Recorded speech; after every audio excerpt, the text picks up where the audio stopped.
What's up, IGN? Brian here with Press Play, and we're checking out Max and the Curse of the Brotherhood on Xbox One. I'm here with Miguel, and Miguel, could you guys introduce yourselves and just say what you're doing on the game, what you do, what your project titles are? Definitely. My name is Miguel Thorstad.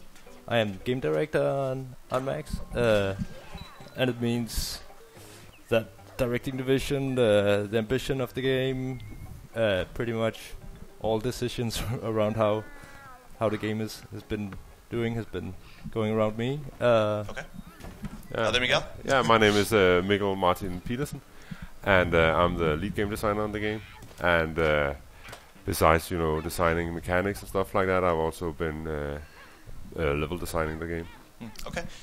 So we're seeing Max, and this is like has been released as a trailer so far, right? This part, I feel like I've seen this. He wishes his brother would get out of his room because he's annoying him. Exactly. It's the simple premise of the game that that Maxie gets annoyed with his brother, as you do often with your brothers, and we'll see that his curse has consequences. So. Oh man, looks like it worked.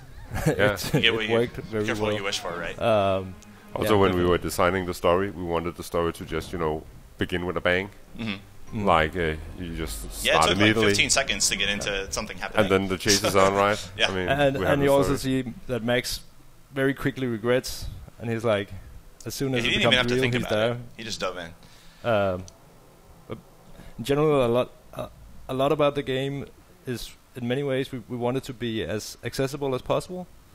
So that means simple premise for the story, simple controls, as good as we can, because we do want to make complicated puzzles and like interesting gameplay in that sense.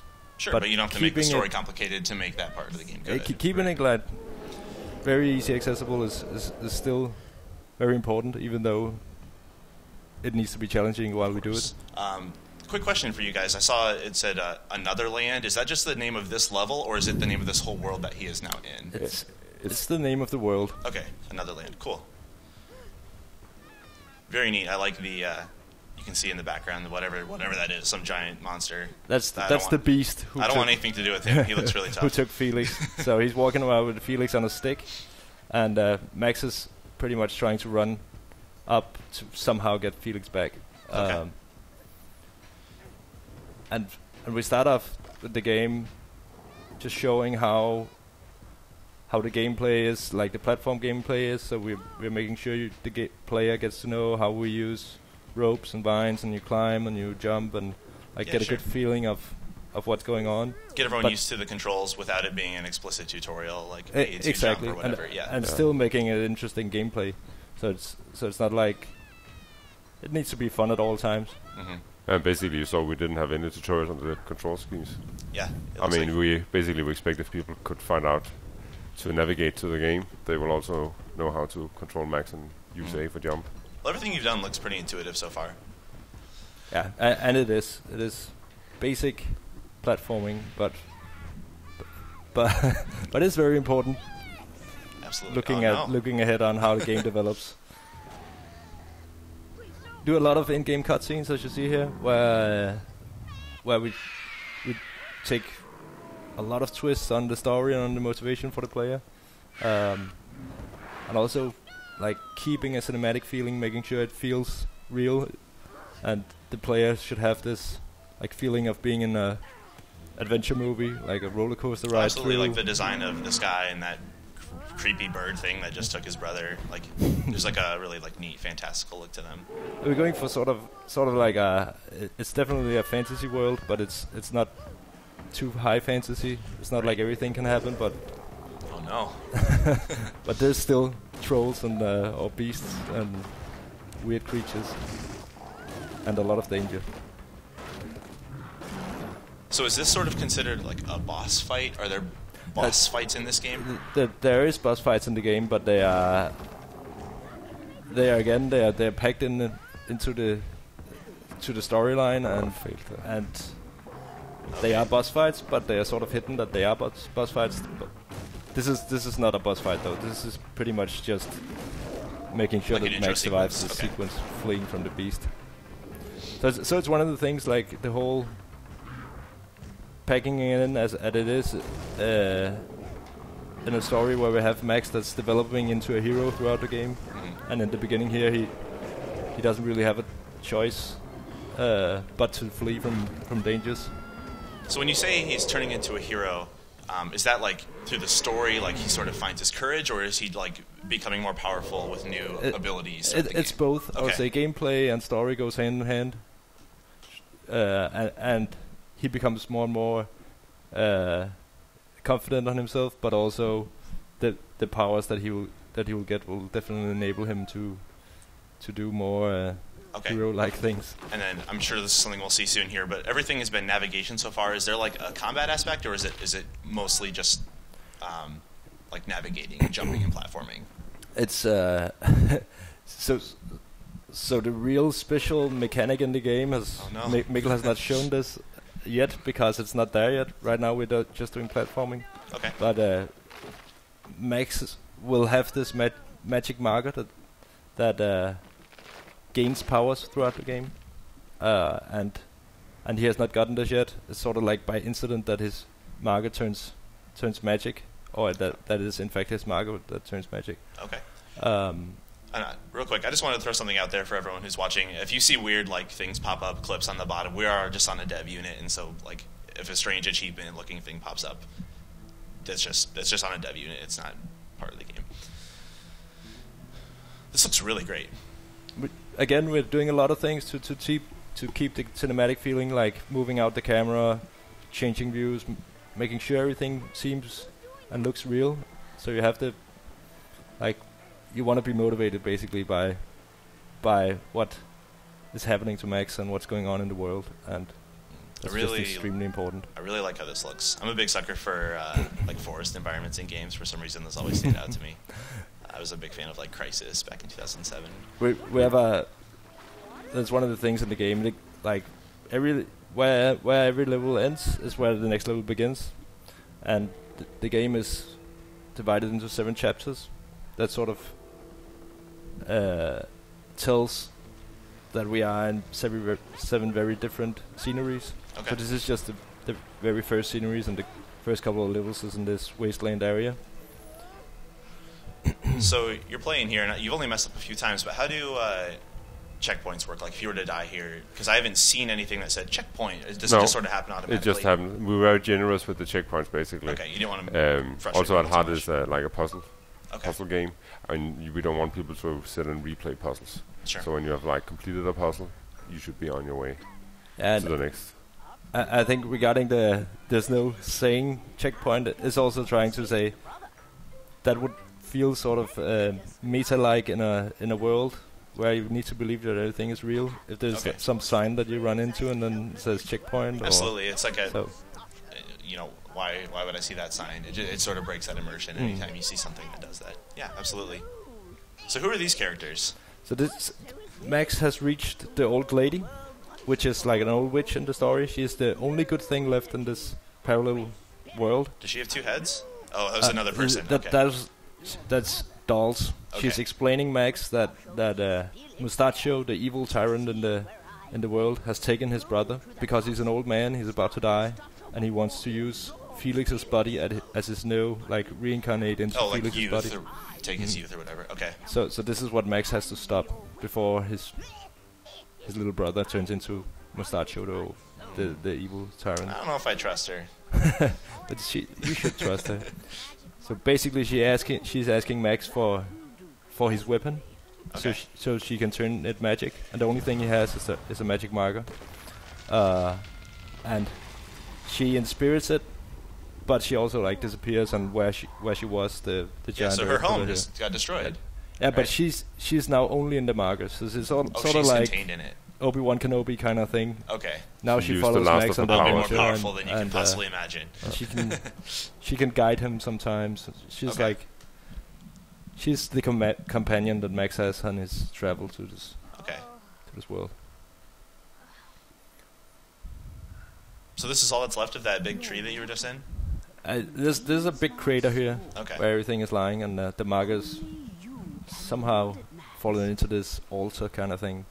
And the old lady is talking to Max now, Okay. telling him to go and pick up the marker.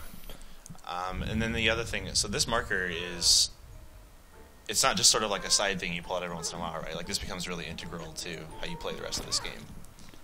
It definitely does, and we'll show Okay. a lot Are about we going to that. see some of that pretty soon here?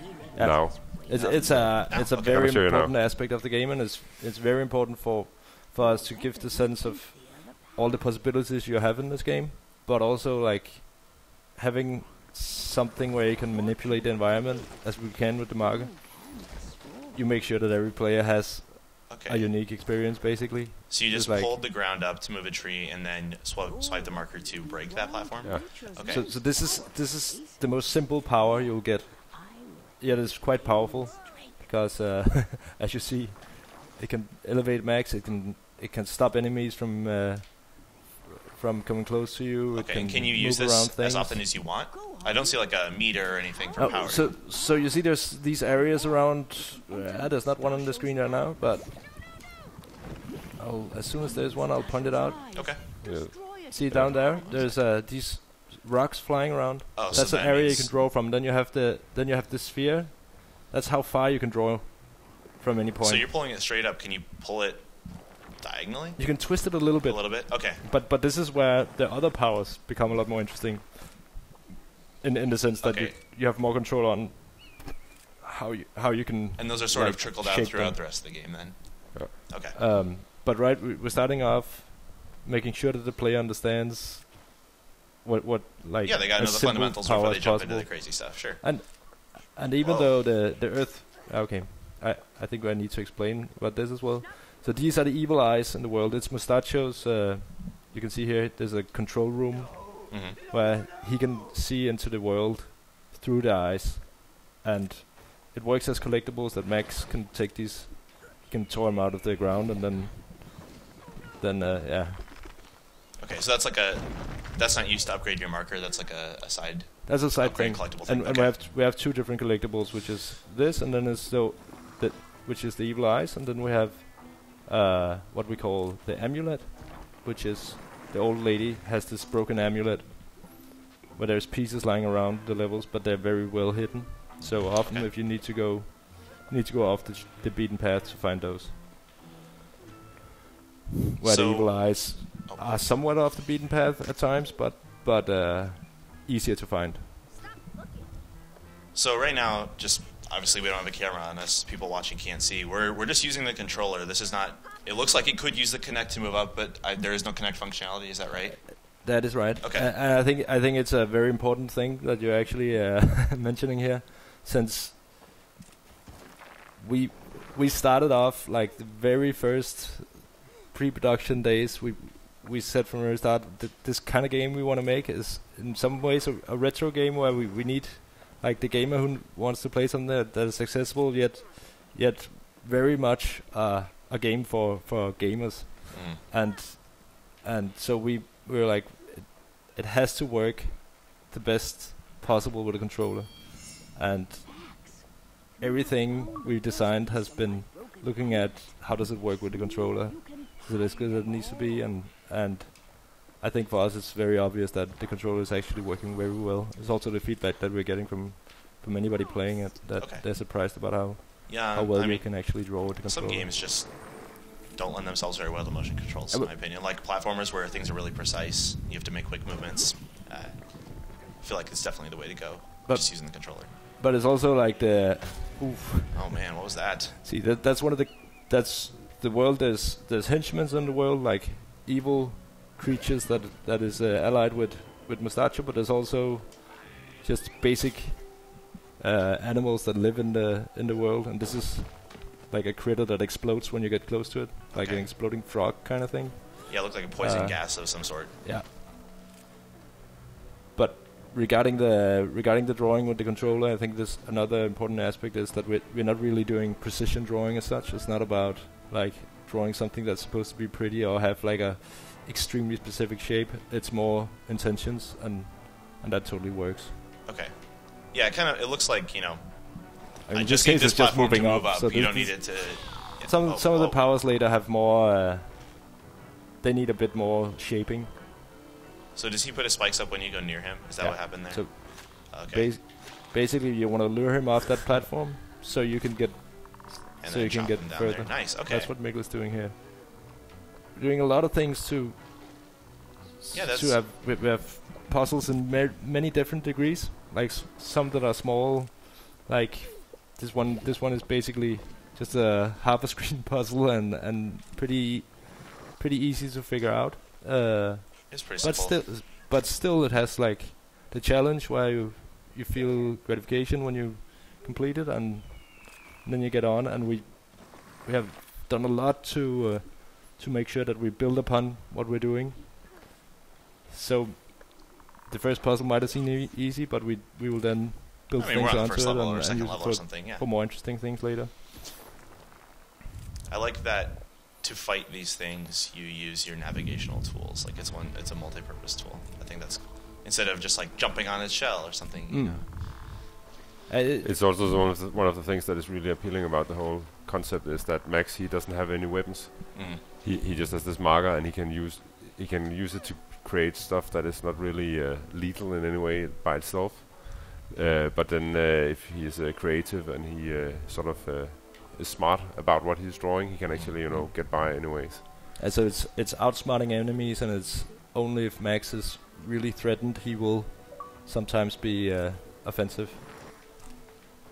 And he will be threatened a lot later in the game when he gets... It's like the game gets grittier and grittier throughout. Yeah, because right now it still looks... I mean, there are creepy things, but it's still kind of a neat, like, nice-looking area. There's plants and, desert looks nice. I feel like it could get pretty creepy as he gets closer to the tower. It gets a lot more dangerous, that's for sure. Yeah. I'll watch out for the very much frog. trying to hit the tone of like, grand adventure stories, and right now we're just in the building up of the drama. Yeah, it feels very, like, storybook, right? Like, yeah. It's definitely our intention.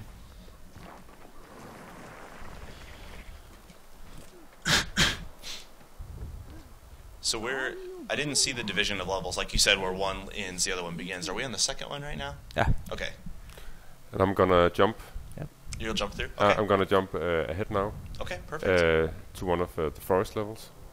Okay. It's a level where Max will get the marker will get the power to draw vines. Vines? Vines, yeah. Okay. This is the third power. Yeah. Will we have the second power? We're gonna skip ahead. He will have the second power. A lot about the powers is how they work together. So when you have vines, for example, they will be able to connect to earth pillars, and then you'll have something to crawl on. I see. So you can like shimmy across. The second power is a tree branch, which is has like the springy feeling, and you can cut it anywhere. So you have like a piece of wood that you can that you can push around, and vines will of course also attach to the tree branch. Oh, cool. And in this case, you get the powers in like sceneries that are similar to what kind of power you're getting. So you have these sacred areas in different sceneries. In this case, it's in the top of Father Oak, it's called, in the top of this tree. Ooh, that looks dangerous. Are you sure that is like the branch power? That's the branch power. That's the second one that we didn't see because you skipped over. Okay. I would try and cut it. Yeah. And you can see I can, for example, I can cut it like this. I can push it around. So are you protected if you're standing in that? You could be from 2D things. You would be. Okay. You can climb through it. Oh, that's cool. Maybe if you draw. And I, for example, it will interact with the earth pillar if I lift it like this. So I'm not gonna solve this, but you can imagine that I want to go up to the evil eye, and then I could probably draw something here that would help me get higher. Okay. But again, here you get a lot more forest. Actually, so this is the lush forest that the wasteland slowly turns into. It looks good. So now we will see what's happening here. Wait. He took his marker away? Uh-huh. So the marker flies away. Back to basics. And this is actually how we do when you're about to obtain a new power. The marker is like attracted to this holy area, and then Max is guided to where the marker is by the new power that he's about to get. So here you see how the vines are drawing 4 max, but the player is not actually doing anything other than being curious about what is this power and that's what kind is of neat, going because then on. once he gets his power, he already kind of knows what it's about. If you Exactly. So Exactly. it's like a hidden way of doing tutorials again. So we show what we can do with the power once we get it. No, that's really smart. A lot of games, a few things. So a lot of times there are these powers in games, and you'll come up across a puzzle, and you'll be like, this one power solves this one thing. And here it sounds like you have to use them together, which is cool. But I also really like this, because sometimes if there's a new power, I don't know what it is, and I'm scared to use it, and I just kind of leave it alone, and it goes untouched. That's also one of the reasons that the powers are what they are, like the sort of natural elements, where you have an idea already about what a vine can do. A vine can grow onto things. It can swing. You can be used as a rope. A tree branch can float on water. It's springy. You can climb through it. Like, having an idea of what the things are is also like making it easier for us to make sure that the player understands intuitively what's going on. So about how far are we into the game at this point? You're like 1/3 into the game. Okay. So by the end, about how many more powers are we looking at here? You get 5 all in all. Okay. So this is the 3rd. You will come to this. We'll show this actually. After this level, you will have obtained the water power, which you get out in this water delta area in some caves. The water power is sort of like a stream of water that you can shape anyhow. I think I saw Max going through some of those in like the first or second level. Yeah. So the first level where you're about to meet the old lady, we show off 4 of the 5 powers, like as an introduction, like a pre-sight of of the powers you will have when you're through the game, and the powers are guiding you up to the old lady, and she's the real magician in the game. So that therefore it makes a lot of sense that's where we see it. So what you see here, what you see here exactly? I'm drawing the vine towards the branch, and it will just connect to it. I can just do it again. You can see how it snaps. Boink! It automatically snaps, and then I can cut it here. And then it has the momentum, and you could exactly and catch. Okay. Yeah. So there's aspects of the powers that are very similar, like you can draw from a specific zone from them. Like a certain my bad. You have like a certain radius of how far you can draw from each ink pool. We call those ink pools the swirling areas where you can draw from. So are those areas always identified by that glowing? Okay. But they also have very different abilities in what happens if you erase them. In many ways, it's easier to explain it by saying like sort of like a fruit ninja slice thing. So you can say, if I have a tree branch, you can cut it anywhere. It actually matters where you erase on it. The same goes for the vines. Okay, so the puzzles aren't about where do I start. They're about like I have this starting point. How do I then proceed from there? Okay. I mean, it's been extremely important for us from the get-go that the drawing powers or the what am I trying to say, the puzzlings and the puzzles in the game need to be very tight, and therefore we've done a lot of things to make sure that we can design tight puzzles within this and not just have some like sandbox drawing world. Oh no! This is really interesting. There's a lot of places where we have designed that forces Max into a situation where he will die if he doesn't get to draw something. Okay. In these cases where we force the player into a situation like that, we will slow down time and we will give the player a chance to draw one thing. That's what you saw up there. Okay, and then when you draw like that one thing, you click out of the to slow motion and you save him, and it's like a really great feeling. Is it? So for one other question, are there different difficulty levels in this game? No. Okay, I was wondering if maybe like the time was really short on a higher difficulty or something like that. Oh, the difficulty level is first of all, it's really hard to do in a game like this. Difficulties, since everything is very much hand designed to be just as it is.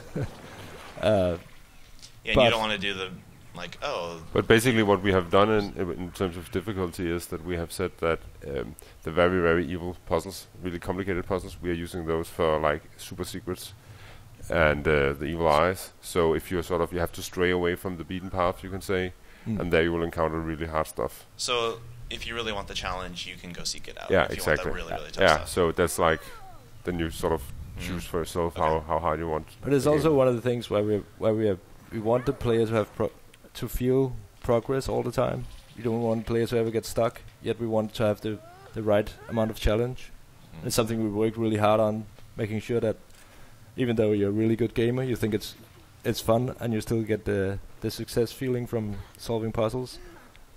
And if you're not as good a gamer or what we call that, then we still want to make sure that you feel progress at all times. You can still finish this game and not. And pull I your think. hair out. Oh, this guy's back. Yeah. So you meet him a few times. This time is more interesting than. Is it's he more still carrying interesting your because you brother need to. No. No. Now he's he in the beginning you saw the bird took the brother. Oh, to that tower. Yeah, exactly. I think basically every time we meet the beast, which is a handful of times throughout the game, we do it in different ways. It's not just a chase. It's something where you need to either use your powers, or you need to outsmart him, or you need to It's very important that it's not the same feeling the chase has, or the encounters. Yeah, the pressure's definitely on. Oh no. So. Yeah, in a few of the areas, it's like you have time to what goes here, but no, this guy's chasing you. You gotta think pretty quickly. Yeah, basically it's like a fine balance we're trying to hit, where we sort of have like action and platforming and puzzling all into one mix. And we can. It's been like a. I don't think I'm gonna spoil this puzzle. I think you should. You should. Okay, I should. Spoil it? Okay. Okay. Basically, want him to get out of there, and you have a trap that you want to set off. Trap doors here. You have like this huge hammer. Okay. So I want to trick this trapdoor. The problem is that I have this stick. I could cut it and it would fall onto the platform, but I can't sort of get it over there. So I need a way to actually, get the branch over there. Okay. So what I'm gonna do is I'm gonna make a little slide here. Then I'm gonna shape this as a round thing. Oh, that's pretty neat. And then you cut it and it rolls down. And I can cut it and it will boing. That's pretty cool. I was actually a lot of the puzzles you've done, I've been like, oh, I'll just do this and I'll probably have it figured out. But that one, I actually didn't see that one coming. But I mean, of course, I know the game in and out. Right, of course, yeah. I mean, we've been working on the game for 2.5 years, so. But I mean, if you sit and play it, there's like stuff that I make look like something that's really easy that you will probably. No, I did not know what you were doing there. That would have taken me a little while. Yeah. It's been really important for us that not two areas in the game feel the same.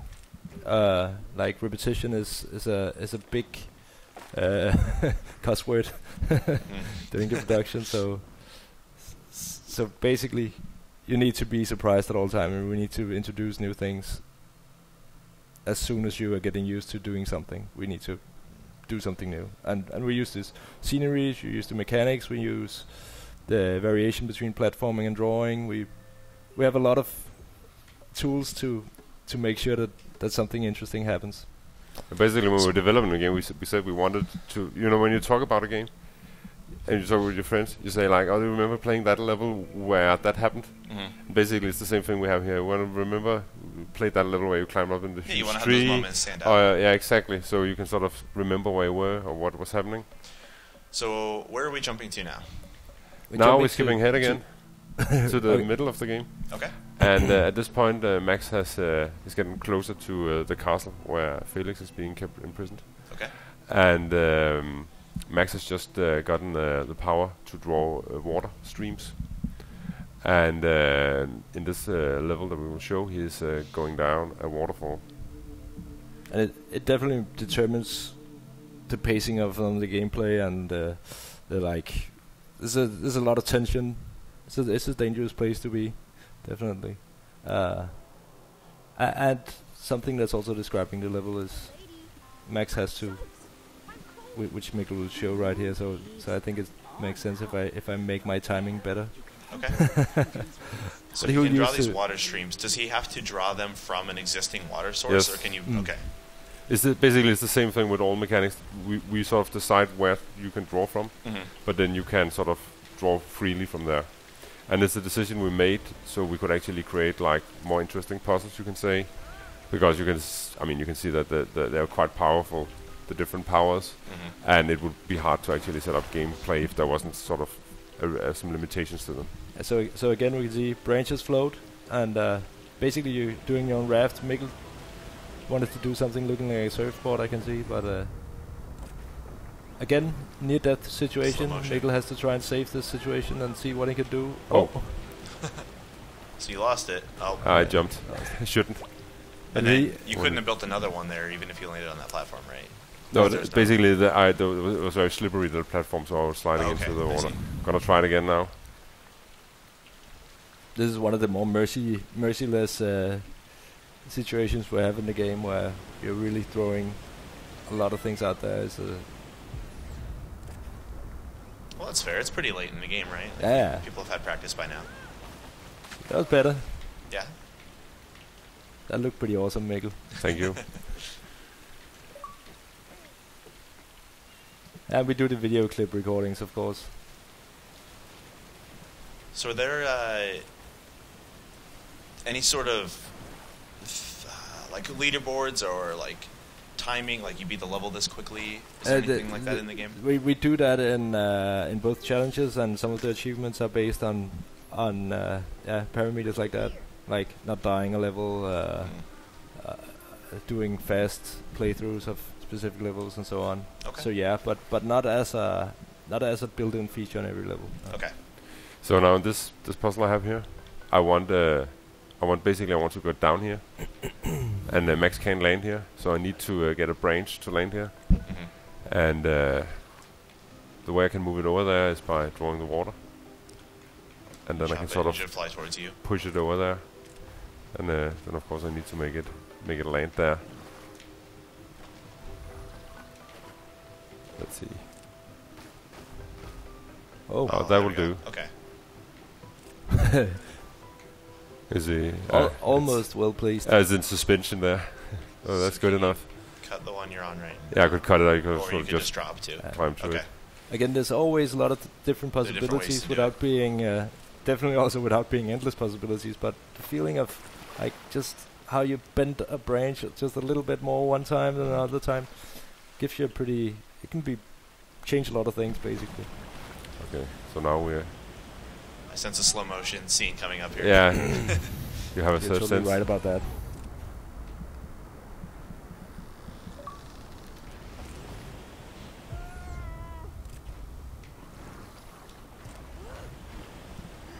So do you have Again, camera to show like anytime we can show something that's like epic scenery things. zooms then- out to show off the scale?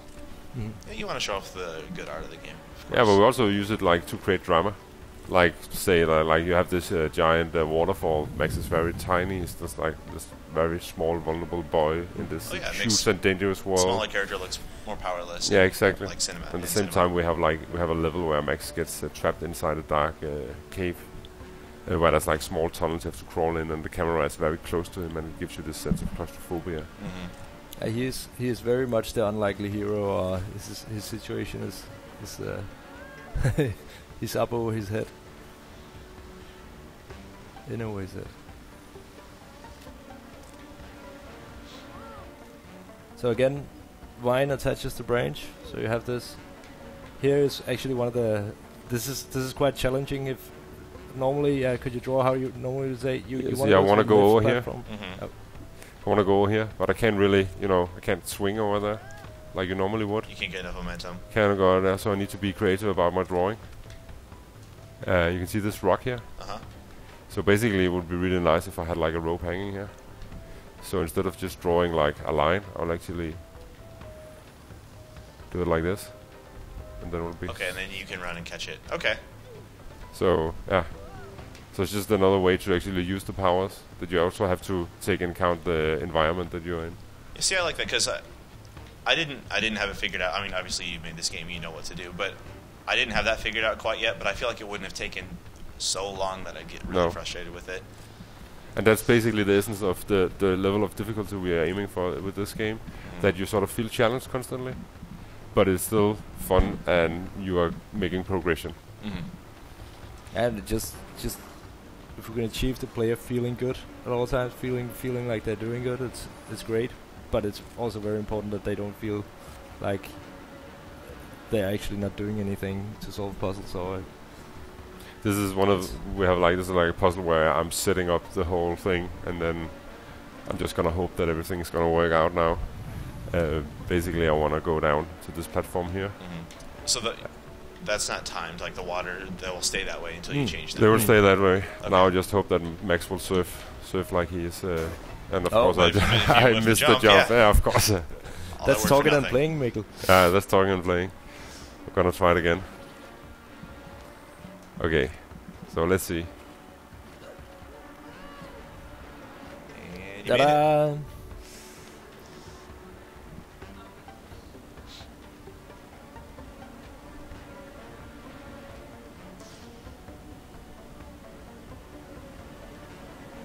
Alright, I want to so get down there. The puzzle. You show the whole environment. Showing where you want to go, yeah. Okay. So now, remember like we had like the two rafts coming out from the wall? We have something similar here.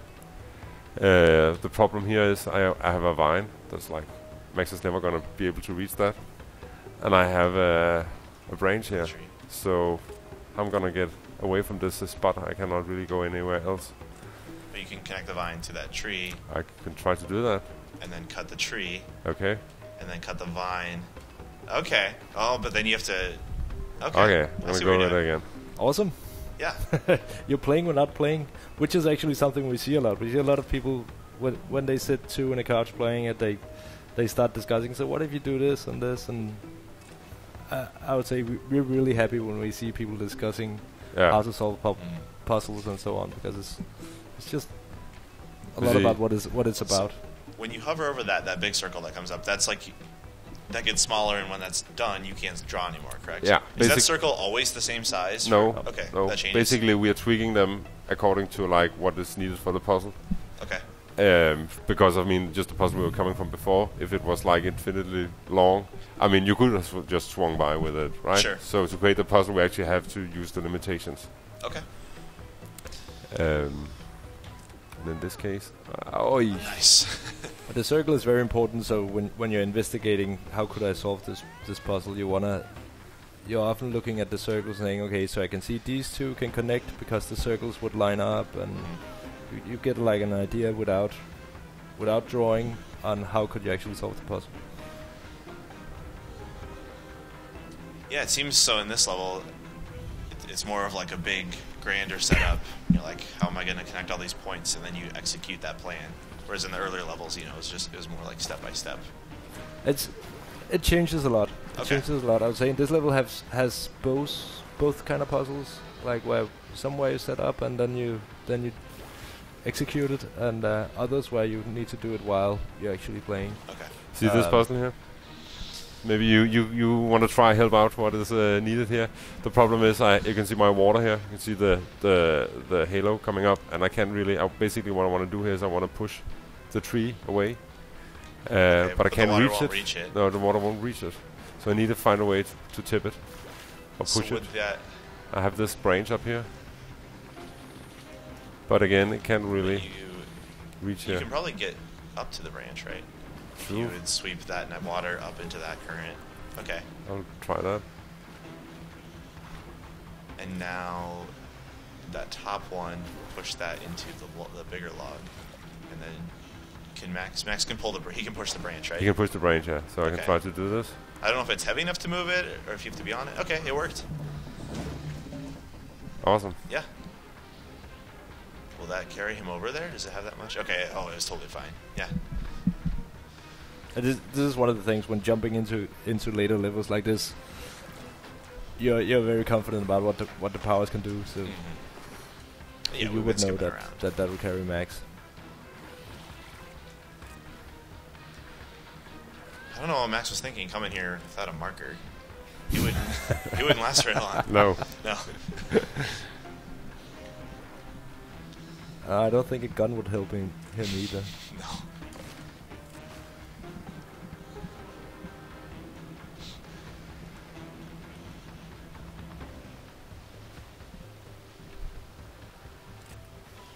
Okay, this is another puzzle. I'm gonna die if I fall down here. Because that wooden ramp thing is really slippery right now. Right? Yeah, I'm just try. You can see. Okay. Yep. Didn't make it. Okay. And it's again one of those things where you set up the whole puzzle and then you execute it. This level is like every level, as we talked about in the game, has very specific characteristics, and this one there's a lot, since you need to traverse down through. You sort of need to prepare some stuff. But so the problem here is that I want to go down on this vine, but I can't really reach it I can use the water to actually push the vine out. So you hit the wall, hopefully not hit that thing. Okay, there you go. The water saved you from hitting the poison blob thing.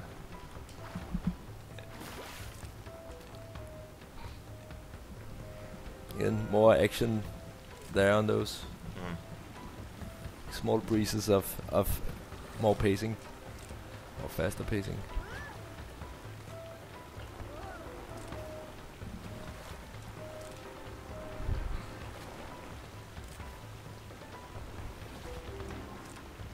So this is the water power. That makes 4. Are we going to be able to see the 5th one, or is that staying secret? The 5th one, it's fair to say that I will tell you what it is. I don't think we will show it, will we, Mikkel? No. Okay. It's pretty late in the game you're getting, and that's why we actually don't want to spoil too much for players who wanna absolutely who wanna buy the game. So the 5th power is firepower. It's in one way it's fireballs that you can use to crush things. You can actually also use it to be offensive. There will be a lot of henchmen hunting you, and therefore it's pretty important to have some stronger weapon against them. Basically, throughout the whole game, you're being chased by these henchmen, and you have to run and sneak your way about. Intensifies. And then it also just feels good that at one point you can actually fight back. Okay, and is that big beast thing that's been chasing you? No, actually the henchmen, they're coming up right here. They're right there. Okay. They're right here. We got different kinds of those. Yeah, and at this point, I don't really have any offensive weapons to deal with them, and they're gonna kill me if I get close to them. Okay. So I need to be smart about what I do. Maybe you have an idea what I mean, I have a branch. If you make that, does he walk out onto it? Let's see. Can you just chop him into the depths? There we go. Easy peasy. And the firepower also have the ability to burn branches. So like the branches that you make, or just other branches in the level? The magic branches you make, and you use that for creating ink pools that you can move around. So if you set fire to a branch, you will be able to shoot fireballs off your branches. Oh, okay. So after having to be on the run the whole game, he finally gets a chance to fight back, to give it to him. But without being an aggressive brute kind of guy. But it's important. Alright, but I think that was about like... I think the whole thing is also part of Max becoming the hero that we want him to be, that he's that powerful in the end. And yeah. Okay. So are we skipping to another level, or are we going to have to end it here? Would you like more material? I guess this can be cut off, right? If you guys feel like it needs to be cut off, that's totally fine. But before we end out here, I just have to ask people, if they want to play it, when can they expect to play this? Right now it's going through the very last processes, so we think we might have the build that's actually going to be the release build, and we're hoping to get it out as soon as possible. Sure. So not too long then. It's a matter of weeks, definitely. Great, thank you guys so much for the demo then. This has been Max and the Curse of the Brotherhood on Xbox One. We're going to have, I think, we might cut this video into a few, but we'll see. Just stay tuned for it on IGN. We're going to have more coverage as it comes out. I'm sure we'll be talking with you guys, maybe get some more assets or something. But thanks for watching, everyone. Just stay on IGN. We're going to have more on this game, more on platformers, Xbox One, everything about games. Thanks so much.